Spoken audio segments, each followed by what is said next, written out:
Assalamualaikum warahmatullahi wabarakatuh. Innal hamdalillah nahmaduhu wa nasta'inuhu wa nastaghfiruh wa na'udzu billahi min shururi anfusina wa min sayyiati a'malina. May yahdihillahu fala mudilla lahu wa may yudlil fala hadiya lahu. Ashhadu an la ilaha illallah wahdahu la syarika lahu wa asyhadu anna Muhammadan abduhu wa rasuluh. Ya ayyuhalladzina amanu taqullaha haqqa tuqatih wa la tamutunna illa wa antum muslimun. Ya ayyuhan nasu taqu rabbakumul ladzi khalaqakum min nafsin wahidah wa khalaqa minha zawjaha wa batha minhuma rijalan katsiran wa nisaa'a. Wattaqullaha alladzi tasaaluna bihi wal arham innallaha kana 'alaikum raqiba. يا أيها الذين آمنوا اتقوا الله وقولوا قولا سديدا يصلح لكم أعمالكم ويغفر لكم ذنوبكم ومن يطع الله ورسوله فقد فاز فوزا عظيما. أما بعد فإن أصدق الحديث كتاب الله وخير الهدي هدي محمد صلى الله عليه وعلى آله وسلم وشر الأمور محدثاتها وكل محدثة بدعة وكل بدعة ضلالة وكل ضلالة في النار.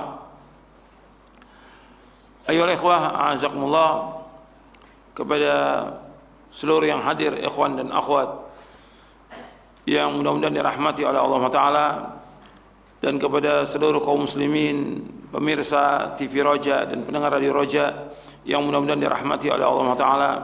Alhamdulillah, kita bersyukur kepada Allah Ta'ala atas segala nikmat yang Allah karuniakan kepada kita, dan kita bersyukur kepada Allah Ta'ala diberikan hidayah taufik untuk selalu dan senantiasa menuntut ilmu syar'i. Dan kita akan melanjutkan kajian kita dari Syarah Aqidah Ahlussunnah wal Jamaah. Maka kepada seluruh yang hadir dan kepada seluruh yang mendengar dan kepada pemirsa yang mengikuti kajian ini, tolong diperhatikan betul-betul, kita serius untuk thalabul ilmi, bersungguh-sungguh agar kita mendapatkan ilmu yang bermanfaat. Di samping niat yang ikhlas yang harus kita niatkan karena Allah, kemudian juga kita harus berusaha untuk mendengarkan dan diam, karena kita nggak akan dapat ilmu tanpa mendengarkan dan diam. Dan kita diperintahkan oleh Allah untuk mendengarkan ayat-ayat Al-Quran dan disuruh diam. Bukan hanya dengarkan, tapi dengarkan dan diam. Allah sebutkan dalam surah Al-A'raf ayat 204, wa idza quri'al Qur'an fastami'u lahu wa ansitu la'allakum turhamun. Apabila dibacakan Al-Quran, hendaklah kalian dengar dan diam. Dengar dan diam agar kalian mendapatkan rahmat.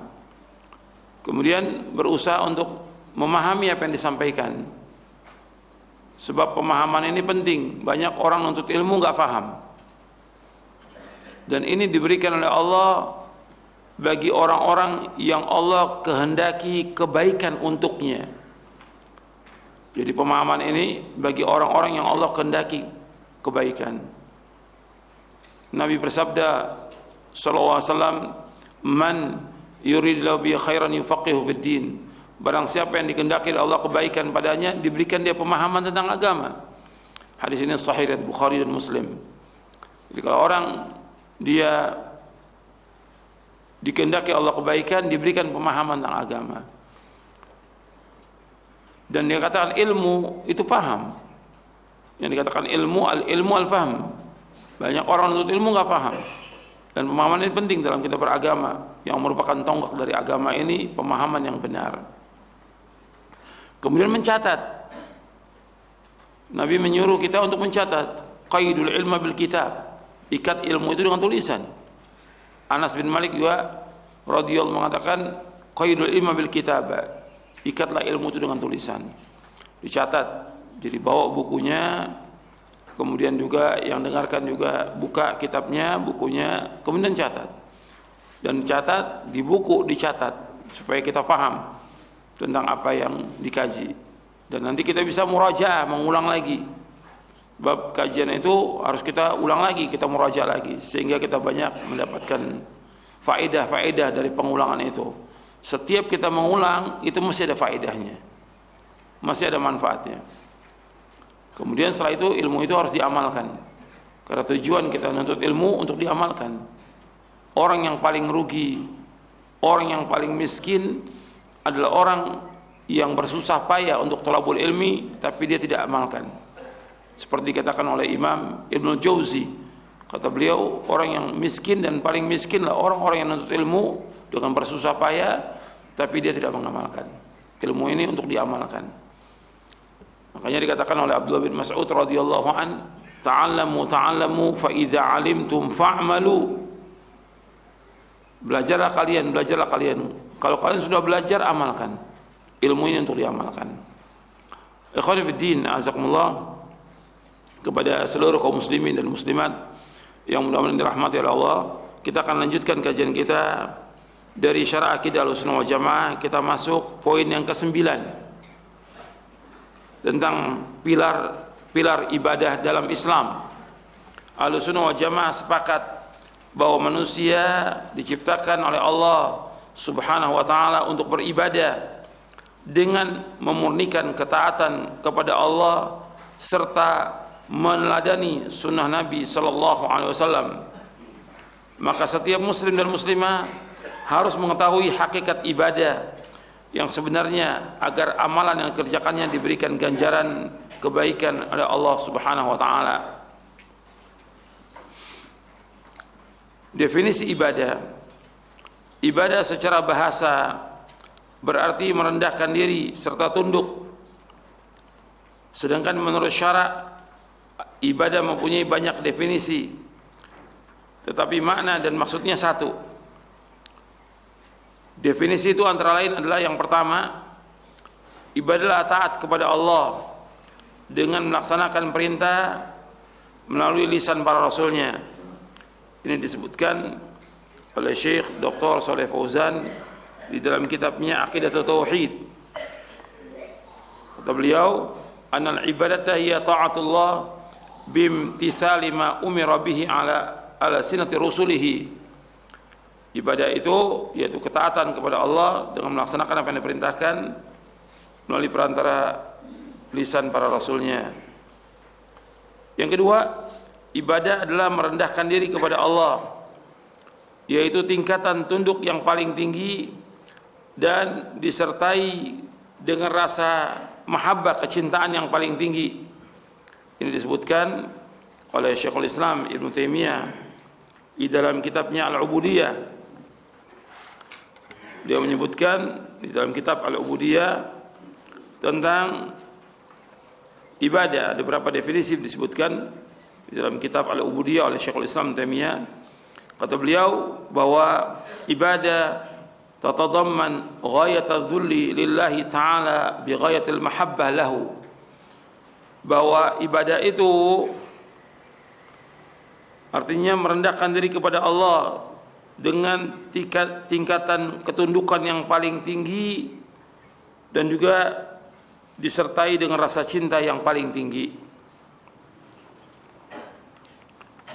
Beliau juga menyebutkan di dalam kitab yang sama, jadi lafaz al-ubudiyah yatadamman kamal al-dhulli wa kamal hubbi. Lafaz ibadah itu mengandung kesempurnaan kehinaan diri kita kepada Allah dan kesempurnaan kecintaan kita kepada Allah. Dan sering disebutkan oleh para ulama, ghayatul hubbi, ghayatul dhulli ma'a ghayatul hubbi. Puncak ketundukan yang paling tinggi hanya kepada Allah dan puncak kecintaan yang paling tinggi hanya kepada Allah. Itu yang dikatakan ibadah. Kemudian Syekhul Islam juga memberikan definisi ibadah di awal kitabnya Al-Ubudiyah. Yang ketiga, yaitu ibadahlah sebutan yang mencakup seluruh apa yang dicintai dan diridhai Allah, baik berupa ucapan atau perbuatan yang zahir maupun yang batin. Inilah definisi yang paling lengkap dijelaskan oleh Syekhul Islam Ibnu Taimiyah rahimahullah di awal kitabnya Al-Ubudiyah.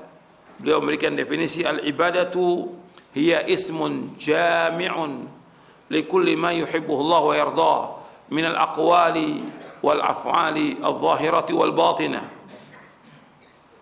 Ibadah ismun jami', satu nama yang mencakup likulli ma yuhibbuhu Allah yarda.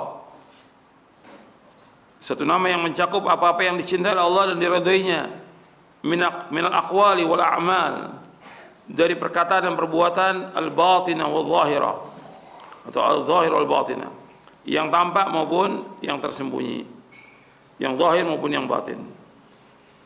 Ini definisi ibadah yang paling lengkap, dan ini yang sering dibawakan oleh para ulama dalam kitab-kitab mereka ketika memberikan definisi ibadah. Artinya sebutan yang mencakup seluruh apa yang dicintai dan diridhai Allah. Jadi syaratnya di sini setiap apa-apa yang dicintai dan diridhai oleh Allah SWT. Minal aqwal, baik berupa perkataan, wal a'mal, maupun perbuatan, al-zahir wal batinah, yang tampak maupun yang tersembunyi. Ibadah terbagi menjadi ibadah hati, lisan, dan anggota badan. Rasa khauf, takut, roja, mengharap, mahabbah, cinta, tawakal, ketergantungan, raghbah, senang, dan rahbah, takut adalah ibadah qalbiyah yang berkaitan dengan hati. Sedangkan tasbih, membaca subhanallah, tahlil, membaca la ilaha illallah, takbir, membaca Allahu Akbar, tahmid, membaca alhamdulillah, dan syukur dengan lisan dan hati adalah ibadah lisaniyah qalbiyah, lisan dan hati. Sedangkan salat, zakat, haji, dan jihad adalah ibadah badaniyah qalbiyah, fisik dan hati. Serta masih banyak lagi macam-macam ibadah yang berkaitan dengan amalan hati, lisan dan badan. Jadi ibadah itu dibagi menjadi tiga. Yang pertama ibadah hati, yang kedua ibadah lisan, yang ketiga ibadah anggota badan. Ya hati seperti tadi, takut, kita takut hanya kepada Allah, roja, mengharap hanya kepada Allah, mahabbah, cinta kepada Allah, tawakal, kita menyerahkan semua urusan kita dan bergantung hati kita ini hanya kepada Allah, itu tawakal, dengan melaksanakan sebab-sebab yang disyariatkan. Raghbah, senang, rahabah, takut, ini semua ibadah qalbiyah, seperti ikhlas, jujur, itu masuk ibadah hati, dan juga ibadah lisan, jujur. Ikhlas ibadah hati. Dan ibadah hati ini sangat penting, menentukan sekali ibadah hati. Seperti ikhlas, itu menentukan apakah amal orang itu diterima atau tidak, tergantung keikhlasannya, tergantung dari niatnya. Makanya ibadah hati ini sangat penting. Makanya Allah melihat itu kepada hati kita, dan juga Allah melihat kepada amal kita. Bukan hanya hati, tapi juga amal. Sebab yang dikatakan iman itu qaulun wa amalun, perkataan dan perbuatan. Termasuk perkataan hati dan perkataan lisan. Termasuk perbuatan hati dan perbuatan lisan dan anggota tubuh. Kemudian tasbih. Kita banyak berzikir kepada Allah. Subhanallah, alhamdulillah, wallahu akbar, la haula wala quwwata illa billah, yang lainnya, ini ibadah lisan. Itu dilafatkan. Dia termasuk ibadah hati, mengingat Allah, dan lisan juga berzikir kepada Allah. Lisannya berzikir, hatinya ingat kepada Allah Subhanahu wa taala. Di hatinya selalu ingat kepada Allah. Bahwa Allah menyuruh kita untuk banyak mengingat Allah. Jadi bukan lisannya aja mengucapkan, tapi tetap yang paling penting hatinya mengingat Allah Subhanahu wa taala. Allah berfirman, fadhkuruni adzkurkum washkuruli wala takfurun. Dari kalian semuanya mengingat aku akan ingat kepada kalian. Washkuruli, bersyukurlah kepada aku, wala takfurun, jangan kalian kufur kepada aku. Dalam surah Al-Baqarah. Kemudian ibadah salat, zakat, haji, jihad, ibadah badan, dan juga ibadah hati. Artinya hati ini merenungi tentang makna-makna itu, sebab tanpa keikhlasan dari hati nggak akan diterima ibadah itu. Dan masih banyak lagi ibadah-ibadah yang lain yang berkaitan dengan amalan hati, lisan, dan anggota tubuh. Seperti membaca Quran, itu juga ibadah. Di samping hati dia dan juga berfikir, juga lisannya membaca Al-Quran, mentadaburi isinya. Jadi berfikir, mentadaburi isinya, lisannya membaca, dan semua dapat ganjaran selama niatnya ikhlas karena Allah. Ibadah inilah yang menjadi tujuan penciptaan manusia. Allah berfirman dalam surah Adz-Dzariyat surah 51 ayat 56 sampai 58, antum lihat ayatnya di buku ini. Allah berfirman, "Wa ma khalaqtul jinna wal insa illa liya'budun, ma uridu minhum min rizqin wa ma uridu an yut'imun, innallaha war-razzaqu dzul quwwatil matin." Tidak aku ciptakan jin dan manusia melainkan untuk beribadah kepadaku. Aku tidak mengendaki rezeki sedikit pun dari mereka, dan aku tidak mengendaki agar mereka memberikan makan kepadaku. Sungguh Allah itu Maha Pemberi rezeki yang mempunyai kekuatan lagi sangat kokoh. Di sini Allah menyebutkan bahwa Allah menciptakan jin dan manusia untuk beribadah. Jadi kita diciptakan oleh Allah untuk beribadah. Maksudnya beribadah di sini yaitu mentauhidkan Allah. Karena ibadah tidak ada artinya tanpa tauhid. Ibadah tidak ada artinya tanpa tauhid. Itu yang harus kita ingat, bahwa kita diciptakan oleh Allah untuk ibadah, bukan untuk main-main. Allah ciptakan kita untuk ibadah. Maka habiskan waktu kita, luangkan waktu kita sepenuhnya untuk ibadah kepada Allah. Karena Allah menciptakan kita untuk ibadah. Makanya kita disuruh oleh Allah untuk meluangkan waktu kita untuk ibadah. Seperti disebutkan dalam hadis qudsi yang sahih, Nabi bersabda SAW, "Ya ibna Adam, tafarragh li'ibadati amla sadraka ginan wa asudda faqra. Wa illam taf'al mala'tu yadayka syughla wa lam asudda faqra." Wahai anak Adam, luangkan waktumu sepenuhnya untuk ibadah kepadaku. Aku akan penuhi hatimu dengan kecukupan, dan aku akan tutupi kefakiranmu. Wa ilam taf'al, kalau engkau tidak melakukan yang demikian, mala'tu yadayka syughla, aku akan sibukkan dirimu. Terus diberikan kesibukan, enggak ada hentinya, siang dan malam. Walam asudda faqr, dan aku tidak akan menutupi kefakiranmu. Jadi Allah menyuruh kita untuk meluangkan ibadah. Hadis ini hadis qudsi.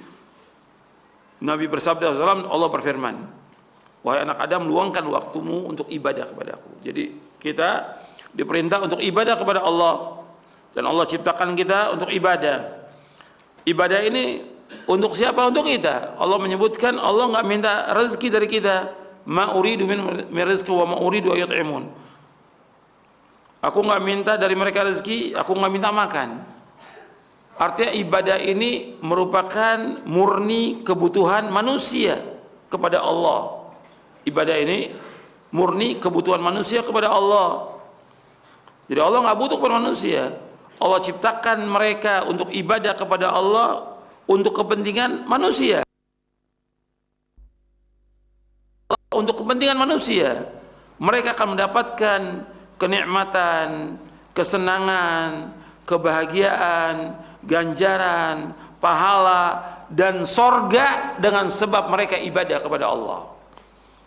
Itu harus perhatikan tuh, bahwa Allah nggak butuh, tapi yang butuh manusia. Semua manusia, semua makhluk ini butuh kepada Allah. Allah itu maha kaya, Allah nggak butuh apapun juga kepada makhluk ini.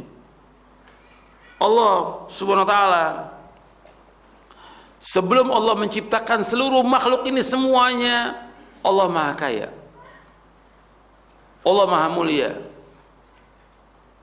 Allah maha gagah, Allah maha segalanya. Setelah Allah menciptakan seluruh makhluk, Allah tetap demikian, nggak ada perubahan. Apakah makhluk ini seluruhnya semuanya beribadah kepada Allah? Tidak akan menambah kekuasaan Allah sedikit pun juga. atau manusia seluruhnya kufur kepada Allah, tidak akan mengurangi sedikit pun kekuasaan Allah sama sekali. Jadi kita ingat, Allah tidak butuh kepada makhluk ini, sama sekali tidak butuh.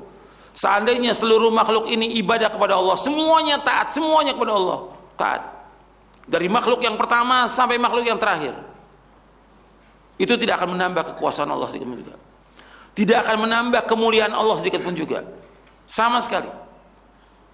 Seandainya seluruh makhluk ini semuanya kufur kepada Allah, dari yang pertama sampai yang terakhir, tidak mengurangi sedikit pun kemuliaan Allah, tidak akan mengurangi juga kekuasaan Allah sama sekali. Allah tetap mulia, azali wa abadi.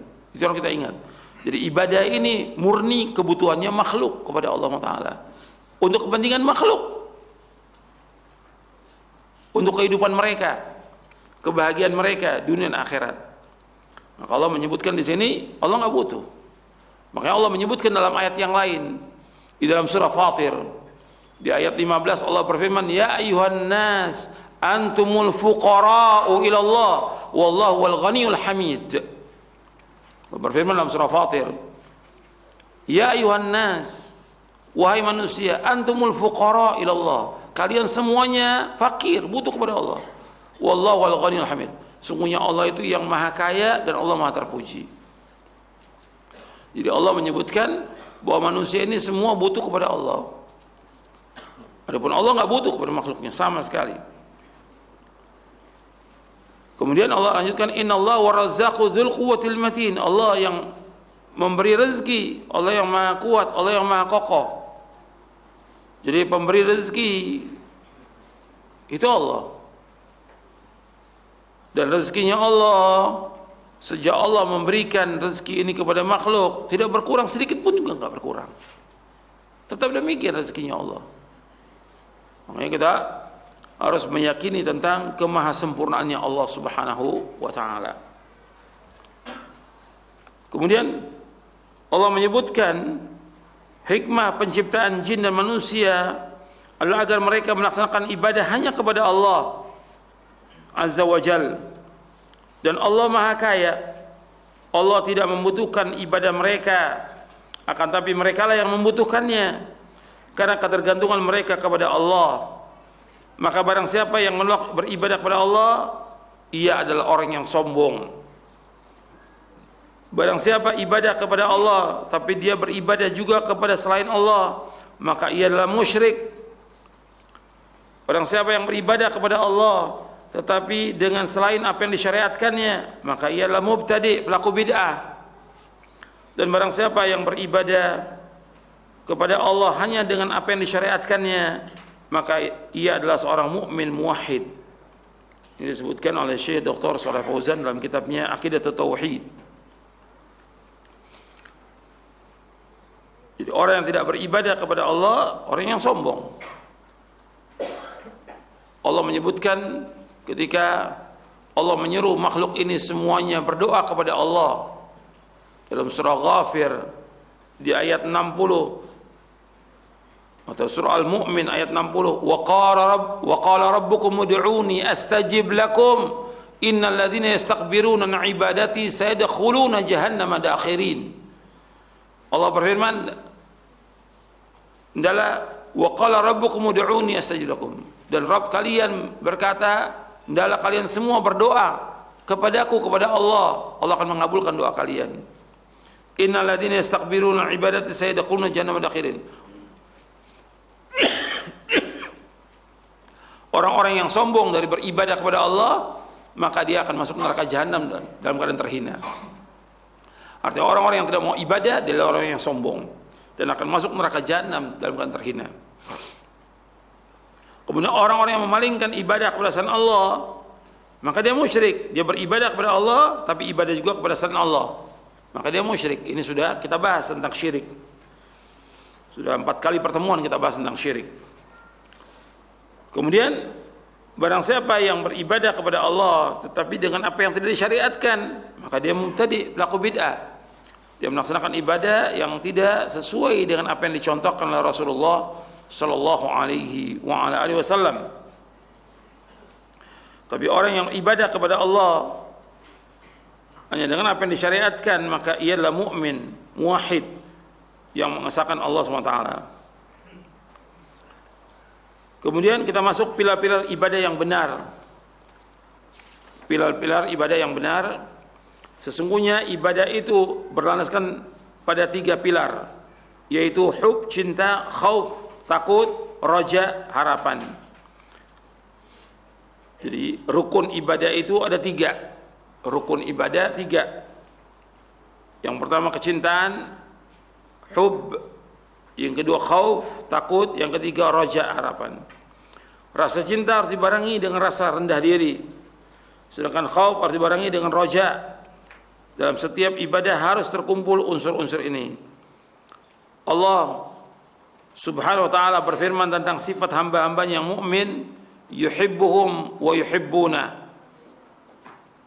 Allah mencintai mereka dan mereka pun cinta kepada Allah. Dalam surah Al-Maidah ayat 54. Allah juga berfirman dalam surah Al-Baqarah ayat 165, walladzina amanu asyaddu hubban lillah. Dan orang-orang yang beriman lebih sangat cintanya kepada Allah. Allah juga berfirman dalam surah Al-Anbiya surah 21 ayat 90, innahum kanu yusari'una fil khairati wa yad'unana raghaba wa rahaba wa kanu lana khashi'in. Sungguh mereka selalu bersegera dalam mengerjakan kebaikan dan mereka berdoa kepada kami dengan penuh harap dan cemas, dan mereka adalah orang-orang yang khusyuk kepada kami. Antum lihat di sini di surah Al-Anbiya ayat 90, Allah menyebutkan sebelumnya tentang para nabi. Jadi ayat ini sebelumnya Allah mengisahkan tentang para nabi. Tentang para nabi Allah sebutkan di ayat-ayat sebelumnya itu. Kemudian Allah menyebutkan setelah itu, innahum kanu yusari'una fil khairati wa yad'unana raghaban wa rahaba wa kanu lana khashi'in. Mereka adalah orang-orang yang bersegera dalam berbuat kebaikan dan berdoa kepada kami dengan rasa harap dan takut, dan mereka adalah orang-orang yang khusyuk. Anda perhatikan di sini, para anbiya wa rusul alaihi wassalatu wassalam, mereka adalah orang-orang yang sudah dijamin pasti masuk surga yang paling tinggi. Itu para nabi dan para rasul alaihi wassalatu wassalam. Mereka dijamin. Dengan apa? Dengan surga yang paling tinggi mereka dijaminnya. Sedangkan selain nabi itu enggak dijamin. Enggak dijamin masuk surga. Tergantung daripada ibadahnya dia kepada Allah, tergantung dari amal solehnya dia kepada Allah SWT, dan juga keikhlasannya dan yang lainnya. Ada sahabat-sahabat yang Nabi tentukan dia masuk surga, ya karena wahyu dari Allah SWT. Menentukan orang masuk surga itu hak Allah dan Rasulnya. Sama juga orang menentukan orang itu masuk neraka juga hak Allah dan Rasulnya. Sekarang kita kembali kepada ayat ini. Mereka para nabi dan para rasul alaihi wassalatu wassalam dijamin dengan surga. Tapi kita lihat mereka berlomba-lomba dalam berbuat kebajikan, bersungguh-sungguh dalam berbuat kebaikan. Mestinya kita seperti itu, mengikuti jejaknya para nabi, berlomba-lomba dalam kebaikan. Apa aja kebaikan itu segera, bukannya berlambat-lambat. Umpamanya ada dipanggil waktu sholat 5 waktu, ya segera 5 waktu sholat. Bukan hanya sholat, ada orang yang datang itu cuma subuh aja, ada yang datang cuma zuhur aja, ada yang asar, yang banyak maghrib gitu, maghrib gitu. Kemudian isya ngilang lagi semuanya. Maksudnya 5 sholat, dipanggil adzan tuh 5 kali, segera tinggalkan semua pekerjaan, tinggalkan semuanya untuk ke masjid, karena ini paling baik. Kan Allah panggil dengan hayya 'alas shalah, bukan hanya sholat, hayya 'alal falah, menuju kepada kemenangan, menuju kepada kebahagiaan, menuju kepada keberuntungan, menuju ke surga. Sholat itu segera. Panggilan umpamanya untuk menuntut ilmu sama seperti juga. Segera. Kita nuntut ilmu nggak perlu.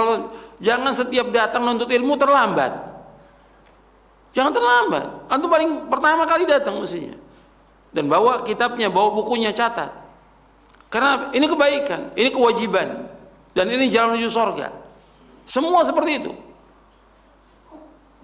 Kewajiban puasa, kewajiban zakat, sedekah, haji, umroh, segera laksanakan. Jangan ditunda.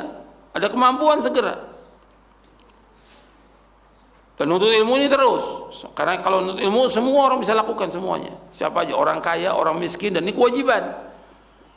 Nggak bisa mengatakan, oh saya udah lama ngaji, udah nggak perlu lagi ngaji. Ngaji tetap wajib. Nah, banyak orang-orang seperti itu akhirnya apa? Nggak dapat ilmu. Akhirnya apa? Futur, patah semangat. Terakhirnya, naudzubillah, su'ul khatimah, akhir kehidupan yang jelek. Orang terus nuntut ilmu sampai kapan? Sampai mati. Segera, ini kebaikan. Dipanggil untuk berbuat baik pada orang tua, segera berbuat baik pada orang tua. Dipanggil untuk sedekah, segera bersedekah. Terus seperti itu semua amalan. Semua amal kebajikan kita yusari'un, segera. Yang Allah sebutkan dalam ayat yang lain dalam surah Al-Baqarah, fastabiqul khairat, berlomba-lomba dalam kebaikan. Kemudian mereka terus berdoa kepada Allah terus dengan rasa takut dan harap. Doa. Jadi menunjukkan kita butuh kepada Allah, doa terus siang dan malam kepada Allah Taala. Dan kemudian dalam ibadah mereka khusyuk, salatnya juga khusyuk. Diperhatikan ini. Kalau para anbiya demikian yang dijamin surga, ya kita mestinya seperti itu berusaha.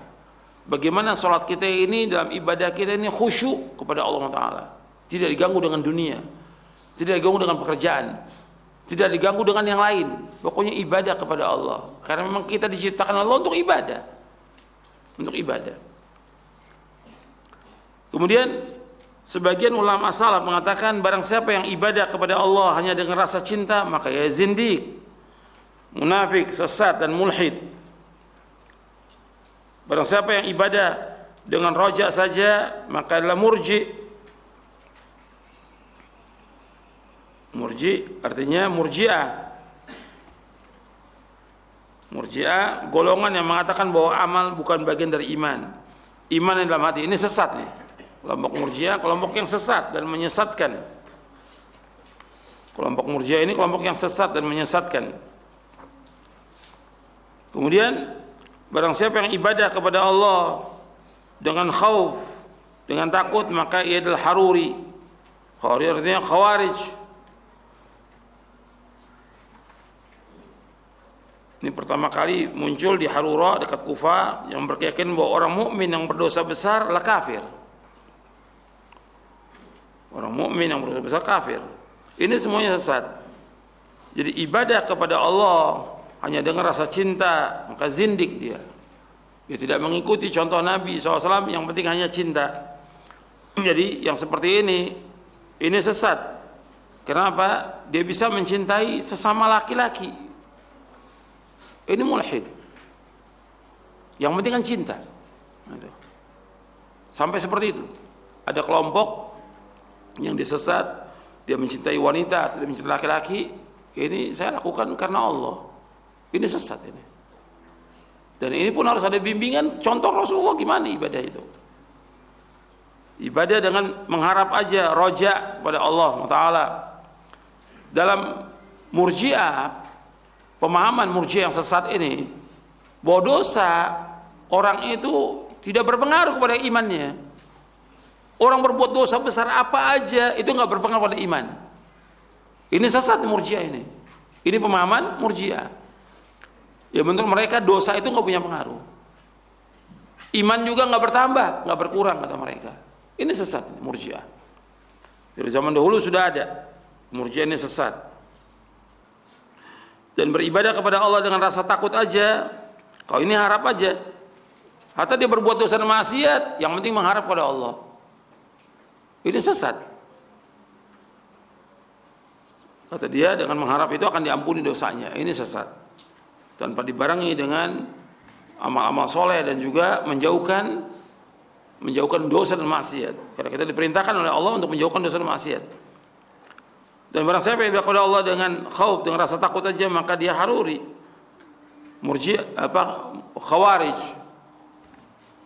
Dia takut berbuat ini, tapi tetap aja ujungnya apa? Dia berani untuk membunuh manusia karena dia mengkafirkan orang.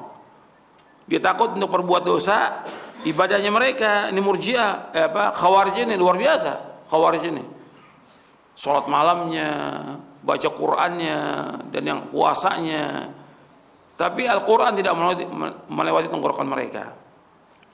Mereka takut berbuat dosa, tapi mereka berbuat dosa yang paling besar, mengkafirkan kaum muslimin, dan kemudian memerangi orang-orang yang tidak berhukum dengan hukum Allah. Sampai Khawarij ini memerangi sahabat yang mulia, Khalifatul Rashid Ali bin Abi Thalib radhiyallahu an, memerangi. Maka kata Ali, aku enggak akan memulai untuk membunuh mereka sampai mereka memerangi aku. Betul, mereka memerangi Ali sampai Ali bunuh mereka. Dan memang Rasulullah SAW memerintahkan untuk membunuh Khawarij. Rasulullah memerintahkan. Tapi setelah iqamatul hujjah, setelah tegaknya hujjah kepada mereka. Kemudian barang siapa yang beribadah hanya kepada Allah dengan cinta, dengan cinta, khauf, dengan rasa takut dan roja, maka ia adalah seorang mukmin yang muwahhid. Ini berkaitan dengan pilar-pilar ibadah atau rukun ibadah, ada 3. Sekarang kita masuk kepada syarat diterimanya ibadah. Syarat diterimanya ibadah itu ada 2, ikhlas dan ittiba. Syarat diterimanya ibadah adalah perkara tauqifiyah. Saya ulangi lagi, untuk melihat di halaman 188 dalam Syarah Aqidah Ahlussunnah wal Jamaah, ibadah adalah perkara tauqifiyah. Maksudnya tauqifiyah yaitu tidak ada suatu bentuk ibadah yang disyaratkan kecuali berdasarkan Al-Quran dan Sunnah. Tauqifiyah itu artinya berdasarkan wahyu Al-Quran dan As-Sunnah. Kita nggak boleh mengerjakan satu ibadah kecuali ada dalil dari Quran dan Sunnah. Apa yang tidak disyariatkan dari Quran dan Sunnah berarti bid'ah yang mardudah, tertolak. Sebagaimana sabda Nabi SAW, man amila amalan laisa alaihi amruna fahuwa raddun. Barang siapa yang beramal tanpa ada tuntunan dari kami, maka amalan tersebut tertolak. Hadis ini sahih, diriwayatkan oleh Imam Muslim, Ahmad dari Aisyah. Adapun hadis yang lain yang antum sudah hafal dalam Arba'in An-Nawawi, man ahdatsa fi amrina hadza ma laysa minhu fa huwa raddun. Barang siapa mengadakan sesuatu yang baru dalam agama kami yang tidak dicontoh dari kami, maka amalan itu tertolak. Hadis ini sahih dari Bukhari dan Muslim dari Ummul Mukminin Aisyah radhiyallahu anha wa ardhaha. Jadi orang mengamalkan satu amalan yang tidak ada contoh dari kami, amalan itu tertolak. Jadi amal di sini maksudnya dia melakukan amal-amal soleh, amal-amal yang dia niatkan ibadah kepada Allah. Amruna ya urusan dalam agama kami. Makanya yang dikatakan bid'ah itu orang melakukan sesuatu yang baru dalam agama, bukan dalam dunia. Kalau dunia apa aja boleh, asalnya mubah semuanya. Orang bikin pesawat, mobil, motor dan yang lainnya, terserah. Kata Nabi, antum a'lamu bi umuri dunyakum. Kalian lebih tahu tentang urusan dunia kalian. Tapi ibadah, dia zikir, sholat, puasa dan yang lainnya harus kembali kepada contoh. Ada nggak contoh dari Nabi SAW? Kembali kepada contoh dalam ibadah itu. Jadi ibadah disyaratkan itu harus benar, dan ibadah itu tidak bisa benar kecuali dengan 2 syarat. Yang pertama, ikhlas karena Allah semata, bebas dari syirik besar dan syirik kecil. Yang kedua, ittiba', sesuai dengan tuntunan Rasulullah sallallahu alaihi wasallam. Jadi syarat ibadah itu 2. Yang pertama ikhlas, yang kedua ittiba'. Syarat yang pertama merupakan konsekuensi dari syahadat la ilallah, karena ia mengharuskan ikhlas dalam beribadah hanya kepada Allah dan jauh dari syirik kepadanya. Sedangkan syarat yang kedua adalah konsekuensi dari syahadat Muhammad Rasulullah SAW, karena ia menuntut wajibnya taat kepada Rasulullah SAW, mengikuti syariatnya dan meninggalkan bid'ah atau ibadah yang diada-adakan. Allah berfirman dalam surah Al-Baqarah ayat 112, "Bala man aslama wajhahu lillahi wa huwa muhsinun falahu ajruhu 'inda rabbih wala khaufun 'alaihim wala hum yahzanun."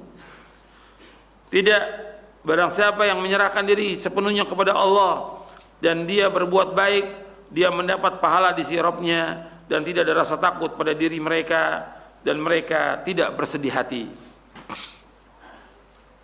Aslama wajahu, menyerahkan diri artinya memurnikan ibadah kepada Allah, ikhlas semata karena Allah. Wa huwa muhsin, berbuat kebajikan artinya mengikuti Rasulnya sallallahu alaihi wasallam. Jadi aslama wajahu artinya ikhlas, wa huwa muhsin artinya muttabi', mengikuti Rasulullah sallallahu alaihi wasallam. Ini syarat ibadah. Kata Syekhul Islam Ibnu Taimiyah rahimahullah, kata beliau bahwa inti agama ada dua pilar, yaitu kita tidak beribadah kecuali hanya kepada Allah, dan kita tidak beribadah kecuali dengan apa yang Allah syariatkan, tidak dengan bid'ah. Sebagaimana Allah berfirman, "Faman kana yarju liqa'a rabbih falyamal 'amalan shalihan wa la yusyrik bi'ibadati rabbih ahada." Maka barang siapa yang mengharap pertemuan dengan Rabb-nya, maka hendaklah dia mengerjakan kebajikan dan janganlah dia mempersekutukan dengan sesuatu apapun juga dalam beribadah kepada Rabb-nya. Di ayat ini dijelaskan oleh Al-Hafidz Ibnu Katsir rahimahullah dalam tafsirnya bahwa dalam ayat ini ada dua syarat ibadah, yaitu amal yang diterima. Dua, yang pertama dia harus ikhlas, tidak menyekutukan Allah dalam ibadah kepadanya. Yang kedua, dia ittiba, mengikuti contoh Rasulullah sallallahu alaihi wasallam. Dan antum yang harus perhatikan, prinsip dalam beragama Islam ini ada dua prinsip dalam agama Islam. Prinsip ini banyak, puluhan prinsip. Di sini yang dibawakan oleh Syekhul Islam ini menjelaskan tentang dua prinsip. Dua prinsip dalam agama Islam. Yang pertama, tidak boleh kita beribadah melainkan kepada Allah saja dan tidak boleh mempersekutukannya dengan sesuatu pun juga. Untuk bisa catat, dua prinsip dalam agama Islam. Agama Islam yang mulia ini dibangun di atas dua prinsip. Yang pertama, tidak boleh kita beribadah melainkan hanya kepada Allah saja dan tidak boleh mempersekutukannya dengan sesuatu pun juga. Itu yang pertama. Yang pertama ini ayatnya banyak dalam Al-Quran, seperti Allah berfirman, wa'budullaha wa la tusyriku bihi syai'a, beribadah kepada Allah dan janganlah kalian menyekutukan dengan sesuatu pun juga, dalam surah An-Nisa ayat 36. Kemudian juga dalam surah An-Nahl ayat 36, wa laqad ba'atsna fi kulli ummatin rasulan an ya'budullaha wa yajtanibu taghut. Sungguh kami tahu terus pada setiap umat seorang rasul adalah kalian beribadah kepada Allah dan jauhkan taghut. Kemudian dalam surah Al-Isra surah 17 ayat 23, wa qad rabbuka alla ta'budu illa iyyahu wa bil walidayni ihsana. Dan Allah telah mewajibkan tidak boleh kalian beribadah bukan hanya kepada Allah dan akan berbuat baik kepada kedua orang tua. Kemudian prinsip yang kedua. Prinsip yang kedua, tidak boleh kita beribadah, tidak boleh kita beribadah melainkan dengan apa yang Allah syariatkan dalam kitabnya atau yang telah disyariatkan dalam sunnah Nabi-Nya sallallahu alaihi wasallam yang terpelihara. Tidak dengan bid'ah dan tidak dengan hawa nafsu. Yang kedua, tidak boleh kita beribadah melainkan dengan apa yang Allah syariatkan dalam kitabnya atau saya ulang lagi, tidak boleh kita beribadah melainkan dengan apa yang telah Allah syariatkan dalam kitabnya atau yang telah disyariatkan dalam sunnah nabinya SAW yang terpelihara. Tidak dengan bid'ah dan tidak dengan hawa nafsu. Dalilnya prinsip yang kedua ini, yang pertama surah Ali Imran ayat 31. Qul in kuntum tuhibbunallaha fattabi'uni yuhibbukumullah wa yaghfir lakum dzunubakum wallahu ghafurur rahim. Katakanlah, seandainya kalian cinta kepada Allah, ikuti aku, maka Allah akan cinta kepada kalian, Allah akan mengampuni dosa kalian, dan Allah Maha Pengampun dan Penyayang. Kemudian dalam surah Al-A'raf ayat 3. Surah Al-A'raf ayat 3, ittabi'u ma unzila ilaikum min rabbikum wa la tattabi'u min dunihi awliya qalilan man tadhakkarun. Ikutilah apa yang diturunkan kepadamu dari Rabbmu, dan janganlah kamu mengikuti pemimpin-pemimpin selainnya, amat sedikitlah kamu mengambil pelajaran. Kemudian dalam surah Al-Hasyr surah 59 ayat 7, Allah berfirman, wa ma atakumur rasulu fakhudhu wa ma nahakum anhu fantahu wattaqullaha innallaha syadidul iqab.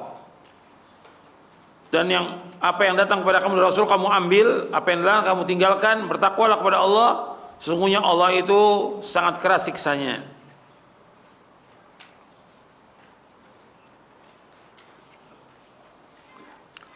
Dan kemudian ada hadis Nabi yang tadi yang sudah kita bacakan di halaman 188 di buku Syarah Aqidah, itu man ahdatsa fi amrina hadza ma laysa minhu fa huwa raddun, atau man amila amalan laisa alaihi amruna fa huwa raddun. Barang siapa mengadakan sesuatu yang baru dalam agama kami atau melakukan amalan yang ada contoh dari kami, maka amalan itu tertolak.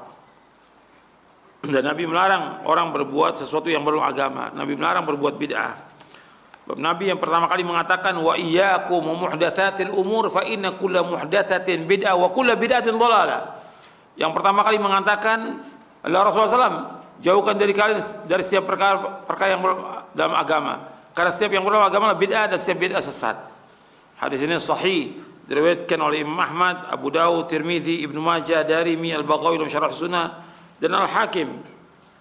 Hadis ini sahih. Jadi ini dua prinsip dalam kita beragama. Tidak, agama dibangun di atas dua prinsip. Tidak boleh kita beribadah kepada Allah saja dan tidak boleh mempersekutukan sesuatu pun juga.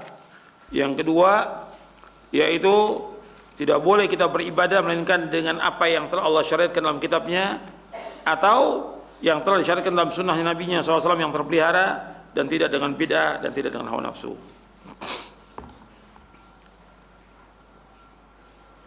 Kemudian kita lanjutkan.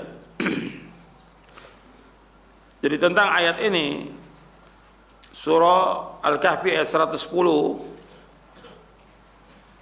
di situ disebutkan bahwa kita tidak beribadah kecuali hanya kepada Allah. Yang kedua, bahwasanya Muhammad adalah utusan Allah Taala. Ajaran ini, jadi kita wajib membenarkan dan mempercayai beritanya serta mentaati semua perintahnya. Itu perintah Rasulullah.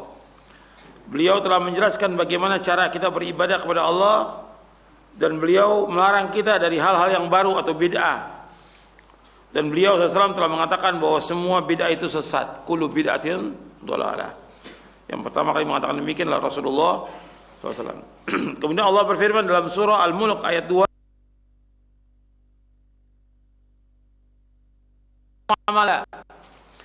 Allah yang menciptakan mati dan hidup untuk menguji kalian siapa dari kalian yang paling baik amalnya. Kata Fudail bin Iyad rahimahullah dalam surah Al-Mulk ayat 2, kata Fudail bin Iyad rahimahullah, yang paling ikhlas dan paling benar, akhlasuhu wa aswabuhu.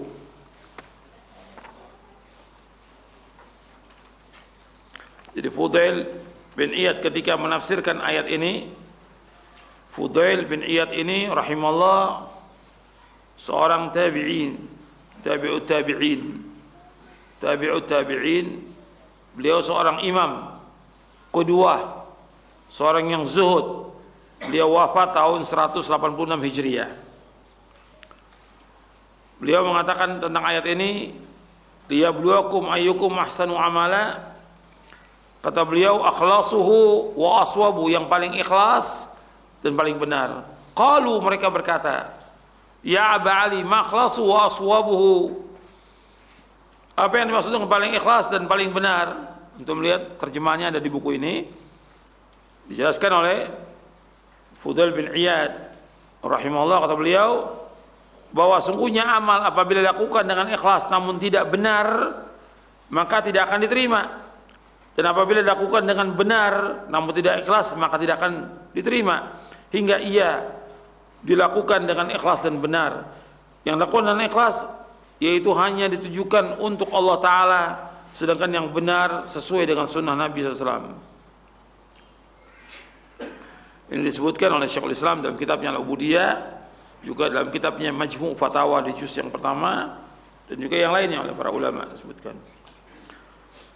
Ibadah dalam Islam tidak disyariatkan untuk mempersempit atau mempersulit manusia, dan tidak pula untuk menjatuhkan mereka dalam kesulitan. Tapi ibadah disyariatkan untuk berbagai hikmah yang agung, kemaslahatan yang besar yang tidak dapat dihitung jumlahnya. Pelaksanaan ibadah dalam Islam semuanya adalah mudah. Allah SWT menciptakan manusia, Allah Maha tahu tentang kemampuan mereka dalam melaksanakan ibadah kepada Allah. Jadi ibadah itu semuanya mudah, karena agama Islam mudah. Enggak mungkin Allah turunkan Al-Quran yang akan menyusahkan manusia, enggak mungkin. Allah berfirman, Taha ma anzalna 'alaikal Qur'ana litashqa. Taha, yaitu surah Taha. Surah Taha. Kami enggak turunkan Al-Quran untuk menyusahkan manusia, enggak mungkin menyusahkan manusia. Allah juga berfirman di tengah-tengah ayat puasa, yuridullahu bikumul yusra wa la yuridu bikumul usra. Allah menghendaki kepada kalian kemudahan dan tidak menghendaki kesulitan.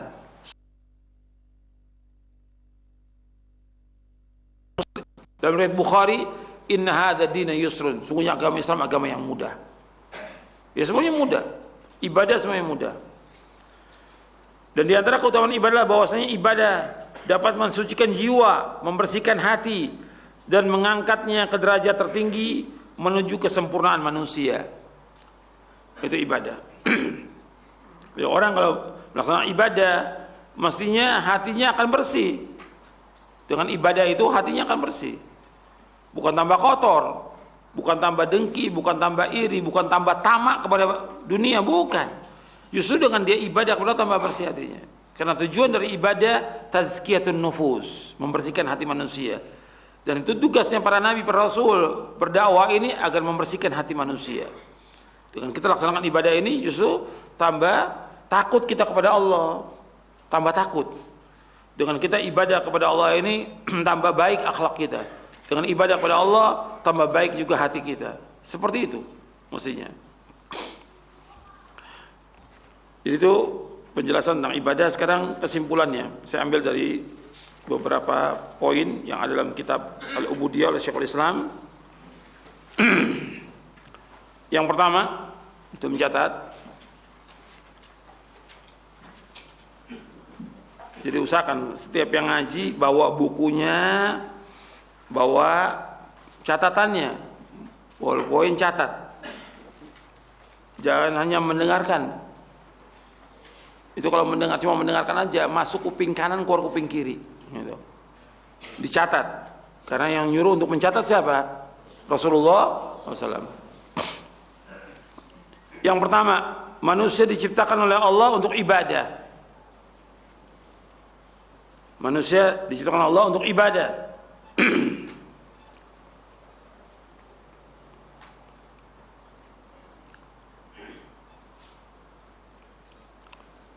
Dasarnya ayat yang tadi dalam surah Adz-Dzariyat ayat 56, wa ma khalaqtul jinna wal insa illa liya'budun.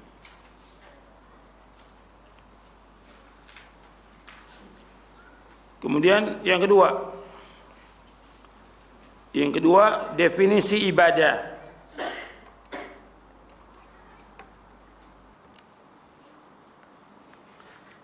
Tadi sudah kita bahas tentang definisi ibadah, bahwa ibadah yaitu ismun jami'un likulli ma yuhibbullah yarda minal aqwali wal amal al-zahir wal batin. Ibadah itu satu nama yang mencakup bagi setiap apa yang dicintai Allah dan diridhoinya dari perkataan, perbuatan yang zahir dan batin. Itu ibadah, definisi ibadah. Yang ketiga, kedudukan ibadah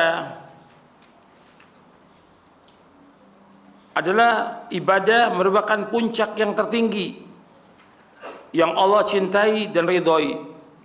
Kedudukan ibadah yang ketiga, ibadah adalah puncak yang tertinggi yang Allah cintai dan Allah ridhoi. Kata Syekhul Islam, annal ibadata lillahi yal ghayatul mahbubatu lahu wal mardiyatu lahu. Ibadah itu karena Allah merupakan puncak yang dicintai dan puncak yang diridhai oleh Allah. Ibadah itu.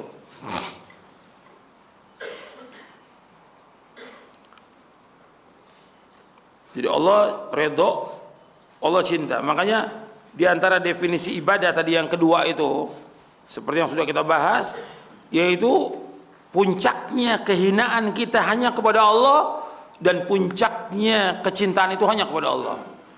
Ketika orang itu sholat, dia sujud, itu merupakan sedekat-dekat manusia kepada siapa? Kepada Allah. Di saat dia sujud itu betul-betul puncaknya kehinaan dia. Puncaknya kehinaan kepada siapa? Kepada Allah. Maka di saat itu dia berdoa dikabulkan oleh Allah. Kata Nabi SAW, aqrabu ma yakunu abdu rabbi wa huwa sajid faqtir doa. Sedekat-dekat seorang hamba kepada Allah di saat sujud, banyakkan doa. Faqtir doa, banyakkan doa. Kenapa? Itu puncak kehinaan dia kepada Allah dan puncak kecintaan dia kepada Allah. Makanya sujud dan ruku tidak boleh kepada siapapun juga, hanya kepada Allah. Gak boleh kita membungkukkan badan kecuali hanya kepada Allah. Gak boleh kita ruku dan sujud melainkan hanya kepada Allah. Itu puncak kehinaan dan puncak kecintaan hanya kepada Allah. Itu definisi ibadah yang lain oleh Syekhul Islam disebutkan dalam bukunya ini. Maka yang ketiga ini kedudukan ibadah. Ibadah adalah puncak yang tertinggi yang Allah cintai dan juga Allah redhoi, puncak yang tertinggi. Karena apa? Allah menciptakan makhluk ini untuk ibadah kepada Allah. Dan Allah senang kalau makhluk ini ibadah kepada Allah SWT. Yang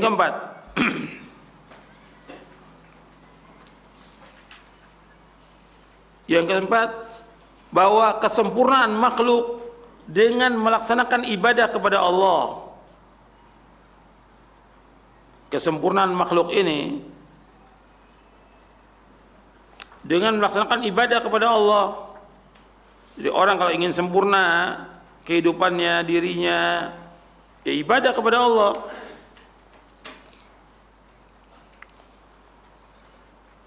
Kata Syekhul Islam Ibn Taimiyah rahimahullah, fa kamalul makhluqi fi tahqiqi ubudiyyati lillahi wa kullama izdada al-'abdu tahqiqan lil-'ubudiyyati izdada kamaluhu wa 'alat darajatuhu.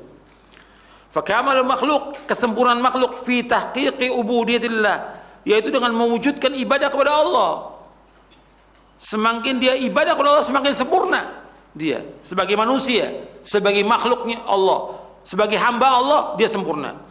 Fa wa kullama izdada al-'abdu tahqiqan lil-'ubudiyyah, setiap seorang hamba bertambah perwujudan dia kepada ibadah kepada Allah, izdada kamaluhu, maka bertambah kesempurnaannya dia sebagai manusia dan sebagai hamba Allah.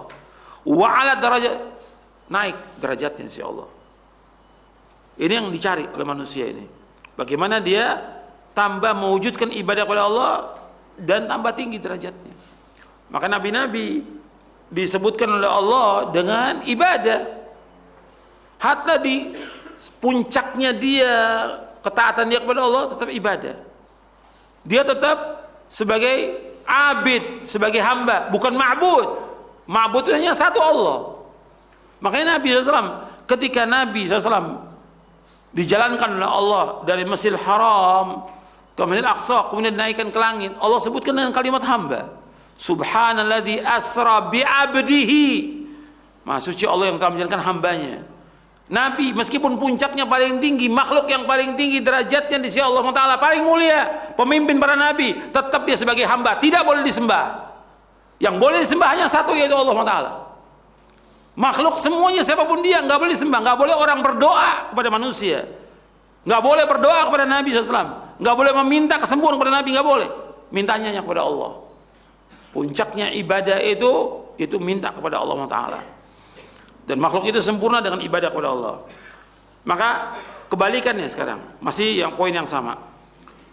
Kata Syekhul Islam, "Wa man tawahhama anna al-makhluqa yakhruju 'an al-'ubudiyyati biwajhin min al-wujuh aw anna al-khuruj 'anha akmal fa huwa min ajal al-khalqi bal min adallihim." Barang siapa yang menyangka bahwa makhluk ini boleh keluar dari ibadah kepada Allah.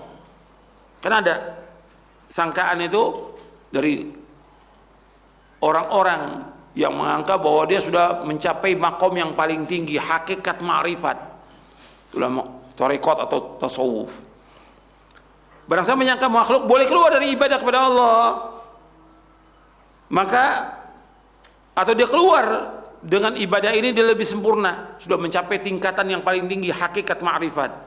Fahuwa min ajil khalq, maka dia adalah makhluk yang paling bodoh di muka bumi ini. Bal min adzalim, bahkan dia termasuk makhluk yang paling sesat di muka bumi ini. Karena nggak yang bisa keluar dari agama ini. Semua wajib untuk melaksanakan ibadah kepada Allah. Sekarang yang paling sempurna siapa ibadahnya? Rasulullah. Allah memerintahkan Nabi Muhammad SAW di akhir surah Al-Hijr, wa'bud rabbaka hatta ya'tiyakal yaqin. Dalam kamu beribadah kepada Allah sampai datangnya al-yaqin, yaitu al-maut. Surah Al-Hijr, surah 15, ayat yang terakhir. Wa'bud rabbaka hatta ya'tiyakal yaqin. Ibadah kepada Allah sampai datangnya al-yaqin, keyakinan. Itu pada Nabi. Nabi ibadah kepada Allah sampai datang keyakinan. Surah Al-Hijr ayat 99. Kemudian yang terakhir, bahwa yang keberapa tadi? Yang kelima, bahwa Allah SWT mengutus para nabi dan para rasul agar manusia beribadah hanya kepada Allah dan tidak berbuat syirik kepada Allah. Allah mengutus para nabi dan para rasul agar manusia beribadah hanya kepada Allah dan tidak berbuat syirik kepadanya. Allah sebutkan tentang Nabi Nuh, Hud, Saleh, Syuaib dan yang lainnya di dalam surah Al-A'raf, dari mulai ayat 59 sampai ayat 85. Allah berfirman, "U'budullaha ma lakum min ilahin ghairuh." Hendaklah akan beribadah kepada Allah. U'budullah, beribadah kepada Allah. Ma lakum min ilahin ghairuh, enggak ada ilah yang lain selain Allah. Dan melihat di ayat 59 dan seterusnya tentang Nabi Nuh, tentang Nabi Hud, Nabi Saleh, Nabi Syuaib alaihi wassalatu wassalam. Kemudian juga Allah berfirman dalam surah An-Nahl, surah 16 ayat 36, "Wa laqad ba'atsna fi kulli ummatin rasulan ya'budullaha wa yajtanibut taghut." Dan sungguh kami utus pada setiap umat seorang rasul, setiap rasul dakwanya dan akan beribadah kepada Allah dan jauhkan taghut. Semua nabi, semua rasul, mereka diutus oleh Allah untuk menegakkan ibadah. Dan sudah saya jelaskan, Allah menciptakan kita untuk ibadah. Yang dimaksud dengan ibadah itu apa? Saya ulangi lagi, yang dimaksud dengan ibadah itu apa? Mentauhidkan Allah. Wa ma khalaqul jinna wal insa illa liya'budun liyuwahhiduni, agar mereka mentauhidkan Allah. Maka di sini dalam mereka beribadah kepada Allah dan menjauhkan taghut, segala apa yang disembah selain Allah. Allah juga berfirman dalam surah Al-Anbiya, surah 21 ayat 25, "Wa ma arsalna min qablika min rasulin illa nuhi ilaihi annahu la ilaha illa ana fa'budun." Dan tidaklah kami utus sebelummu seorang rasul melainkan kami wahyukan kepadanya bahwa tidak ada ilah yang berhak diibadahi melainkan hanya aku, fa'budun, dan akan beribadah kepadaku. Beribadah hanya kepada Allah, artinya mentauhidkan Allah. Allah juga berfirman dalam surah Al-Anbiya surah 21 ayat 92. Allah berfirman, inna hadhihi ummatukum ummatan wahidah wa ana rabbukum fa'budun. Sesungguhnya umat kamu adalah umat yang satu, aku adalah Rabb kalian, hendaklah kalian semuanya beribadah hanya kepadaku. Surah Al-Anbiya ayat 92. Allah juga berfirman dalam surah Al-Mu'minun surah 23 ayat 51 ayat 52. Ya ayyuhar rusulu kulu minat thayyibati wa'malu salihah inni bima ta'maluna alim wa inna hadhihi ummatukum ummatan wahidah wa ana rabbukum fattaqun. Wahai rasul-rasul, makanlah dari yang baik-baik dan beramalah dengan amal saleh. Sesungguhnya aku maha mengetahui dengan apa yang kalian kerjakan. Sesungguhnya umat kalian adalah umat yang satu, dan aku adalah Rabb kalian, hendaklah kalian bertakwa kepada aku. Bertakwa kepada Allah dengan mentauhidkan Allah, beribadah kepada Allah dan mentauhidkan Allah. Dan yang lain lagi, banyak ayat yang lain yang menjelaskan demikian. Dan Allah ketika mensifatkan malaikat, utusan-utusan Allah malaikat ini, Allah sifatkan dengan sifat ibadah, karena itulah yang paling mulia, tidak dengan sifat yang lain. Allah sifatkan malaikat dengan sifat ibadah, dan Allah sifatkan mereka dengan terus bertasbih kepada Allah.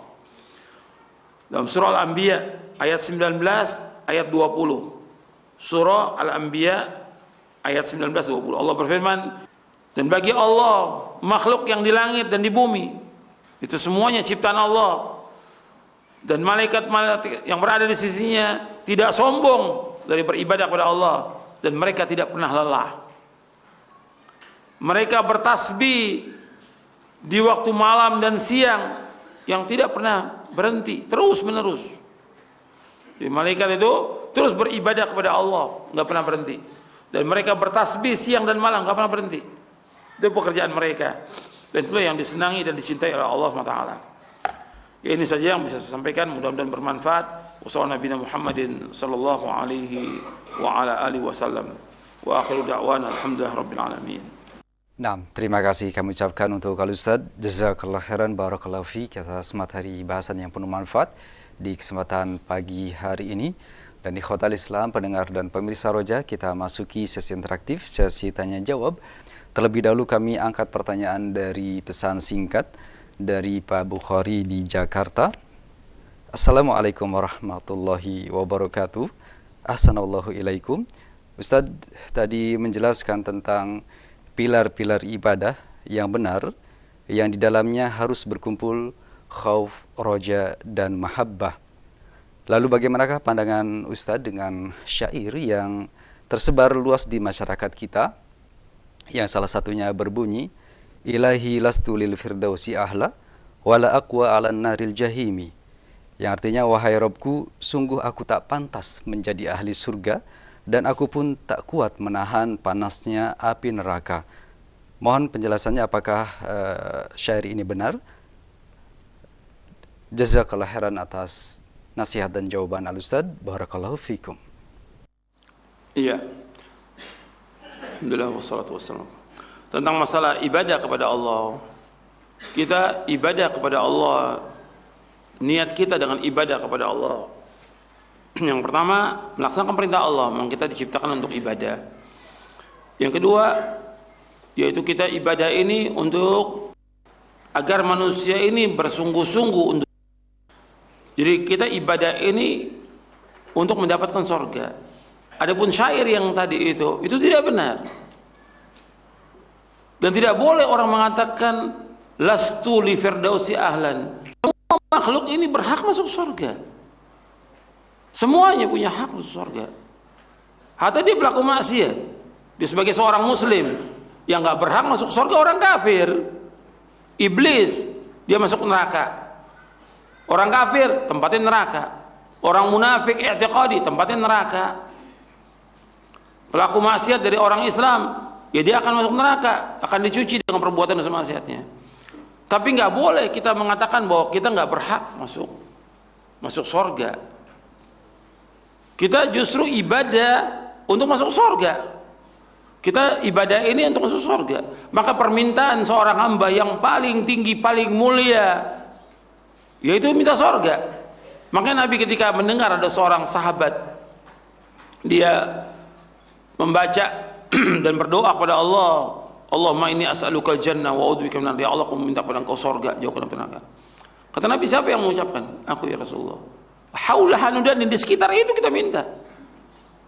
Maka Nabi menyuruh kita untuk minta surga 3 kali dan berlindung dari neraka 3 kali. Allahumma inni as'alukal jannah wa a'udzubika minan nar. Allahumma inni as'alukal jannah wa